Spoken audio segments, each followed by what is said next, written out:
What happens when your inner world can no longer handle the weight of your outer world?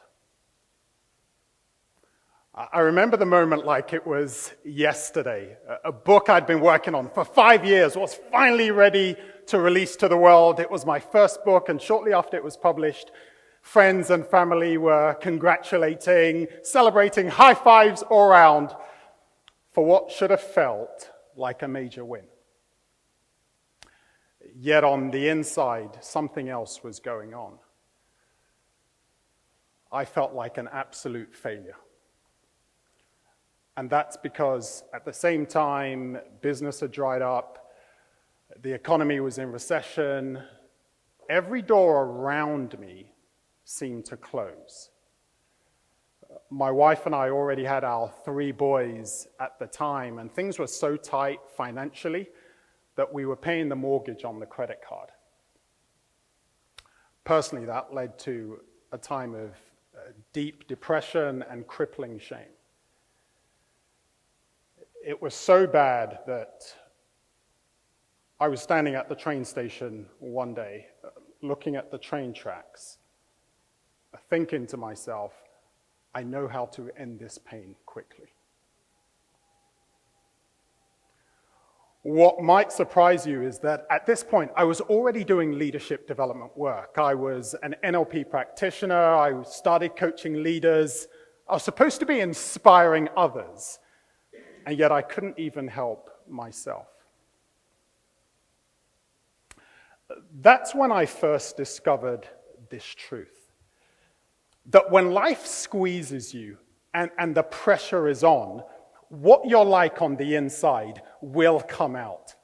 It doesn't matter what you show to the world. When the pressure weighs in from business, from finances, from customers, from the economy, it will test your inner foundations. And mine was being tested, and guess what? It was crumbling. Life was squeezing me, and what was coming out wasn't strength or wisdom or resilience. It was fear and frustration and doubt and shame and self-loathing, and even a nasty belief that I didn't have what it takes to succeed. Somehow, though, all of that led me on a quest. I knew that I had to go deeper, beyond skill set and know-how, to understanding and mastery of my inner world. I wanted to discover, how do you thrive in all seasons, not just survive? What does it take to get to that place where, when it feels as though all hell is breaking loose in your life and in the world, that you can be centered and grounded? Since then, I've had the privilege of working with thousands of leaders around the world, coaching, training, speaking. I've studied, I've observed, I've paid attention. And here's what I've discovered. The leaders who weather the storms, the leaders who are resilient, the leaders who stay connected to the best version of themselves, they're not superhuman. Their secret lies in one word: alignment. Alignment with the 4 core areas of life. Here's the first area of alignment. It's with their personal core. At its heart, this is about being connected to yourself, knowing yourself, loving yourself. Last year, I received a message from one of the leaders I was coaching. Phenomenal individual, highly talented, recently promoted. And we'd taken a break from our coaching over the summer, and then he sends a message afterwards, one of those, "Obi, we need to talk." And so we arranged to have a conversation, and he reveals that he's had 2 panic attacks in a short period of time. Like I said, phenomenal individual, highly talented, recently promoted, and the pressure was weighing in. And I know from personal experience that when we're not connected to who we are at our core, we start to lead from a place of fear and the need to prove ourselves. And so one of the things he and I had to navigate over time was connecting to who he was at his core. You see, when we answer the question, who am I?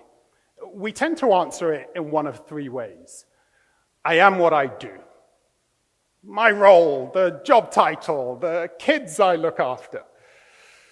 Or I am what I have. The resources, the car, the house, the status. Or I am what other people say about me. I'm a high performer. But here's the challenge with that. What happens when the job's gone, or it changes, or the money dries up, or people speak badly about you? Who are you then?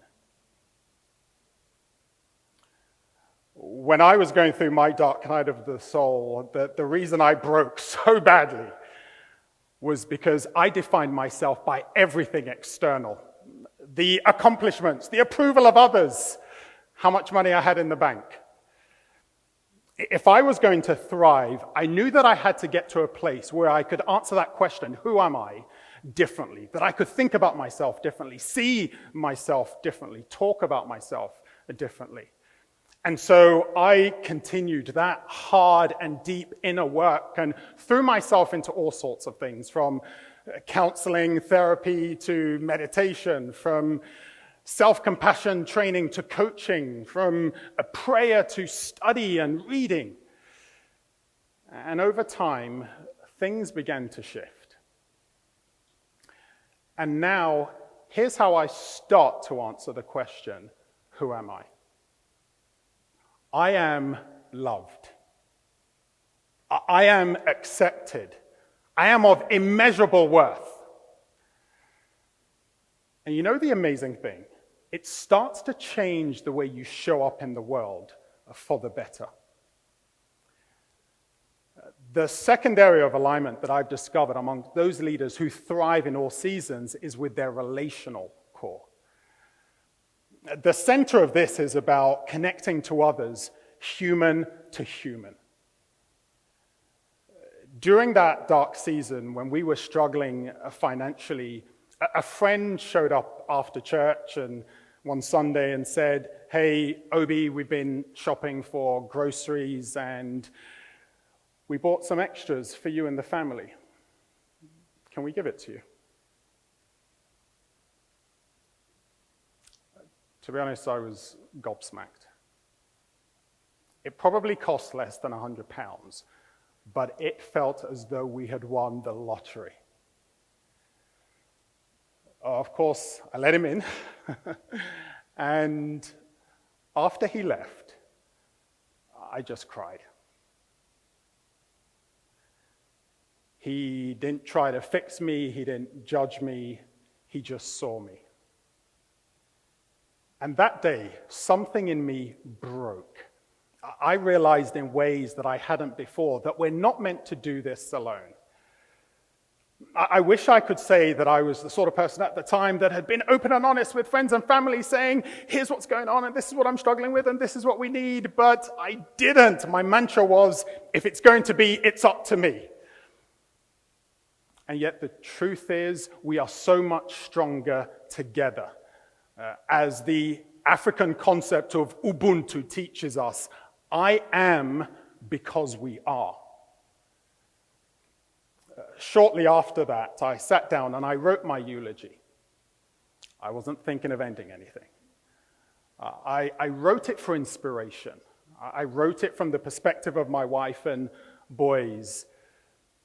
I didn't want it to read like a resume or CV. I didn't want to be remembered just for what I accomplished, what I achieved. I wanted to be remembered for how I loved, how I connected, how I offered my brokenness and strength to the world.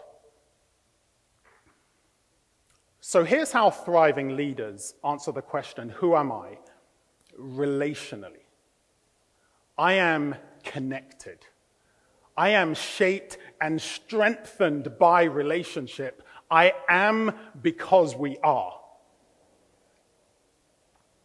The third area that I've discovered amongst those leaders who thrive in all seasons is alignment with their professional core. The crux of this is about being connected to our unique and highest contribution and courageously offering that to our communities, to our organizations, and even to the world. As adults, we spend a majority of our waking lives working. And yet, when you look into the data and the research, leaders are burning out or feeling stuck. Why is that? Why is it that despite the fact that approximately $400 billion is spent on leadership development globally on an annual basis, engagement levels are declining? Why was there a recent article that described how leaders were giving up their leadership positions and returning to work as individual contributors because the pressure was too much? Could it be because we've been conditioned to chase competence, not character? Strategy, not soul. Results, not resonance. Many years ago now, long after my healing journey was well underway, I found myself victim to some of this again. I was traveling the world, designing and delivering leadership development programs, building teams, engaging with senior stakeholders. On the board of an award-winning agency, I was riding the waves of success. But deep inside, I felt as though I was beginning to compromise, that I wasn't as connected to my unique and highest contribution, and that if I continued along this path, I could lose myself or lose the people I loved. And I see this pattern in a lot of the leaders I coach. The overwhelm begins when they're disconnected from what they do best, their sense of passion and purpose and meaning and their strengths and their highest contribution. Instead, they're caught up in the rat race, trying to be Superman or Superwoman. But when they realign, something shifts. They experience a sense of flow, a deeper energy. That work moves from being a grind to a gift. So here's how thriving leaders answer the question, who am I professionally? I am here to create value, not to prove my value. I am focused on impact, not on applause. I am committed to excellence, not to ego.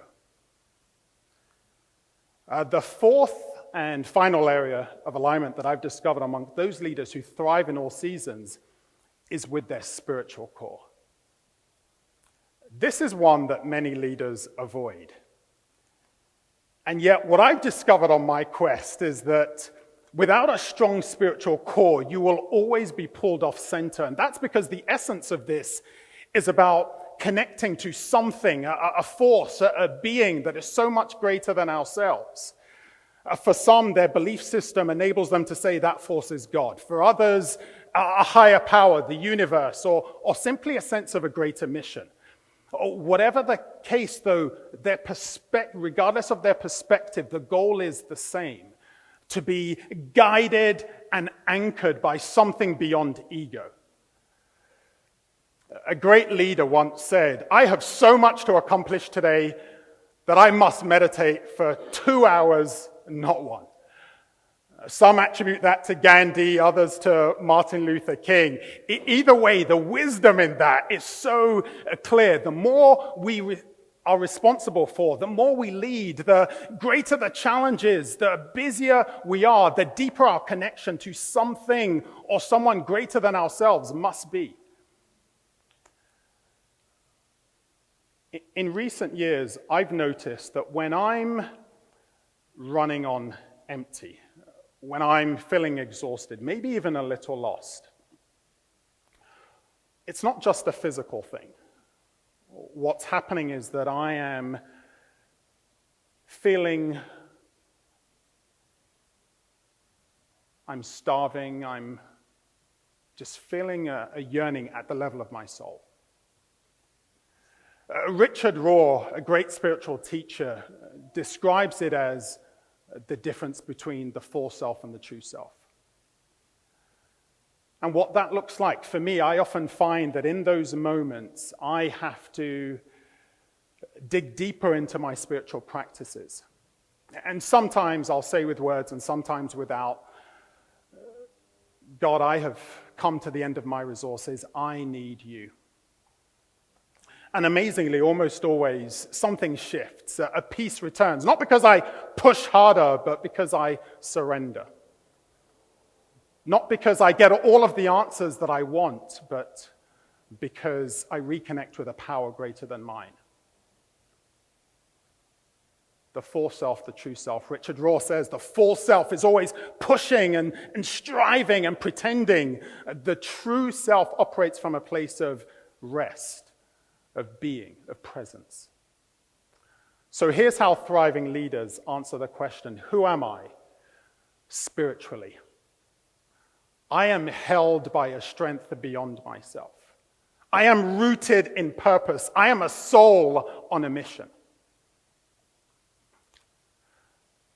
By the way, up until now, it might sound as though the squeeze is something to go through as quickly as possible or avoid. And yet, what if the squeeze isn't the enemy?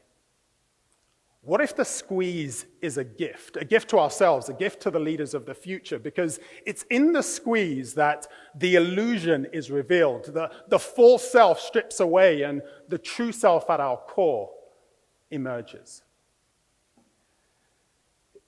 If we want to build a better future, a more sustainable world, transform our organizations and our nations, then we must rethink leadership. We must rethink how we develop the next generation of leaders. Because the future isn't just about technology and sustainability, it's about the leaders who get us there. If our leaders continue to stay misaligned, disconnected from themselves, others, from their unique and highest contribution, disconnected from something or someone greater than themselves, then we'll continue to see disengagement, burnout, and ethical failures. But when we champion a new standard of leadership, one that starts from the inside out, one that integrates the personal, the relational, the professional, the spiritual, then we create a future that is hopeful, that is human, that is whole.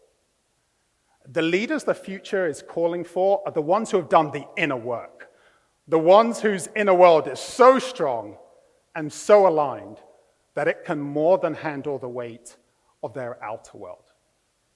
That kind of leadership isn't optional anymore. It is essential. And from what I've discovered, that kind of leadership changes everything. Thank you.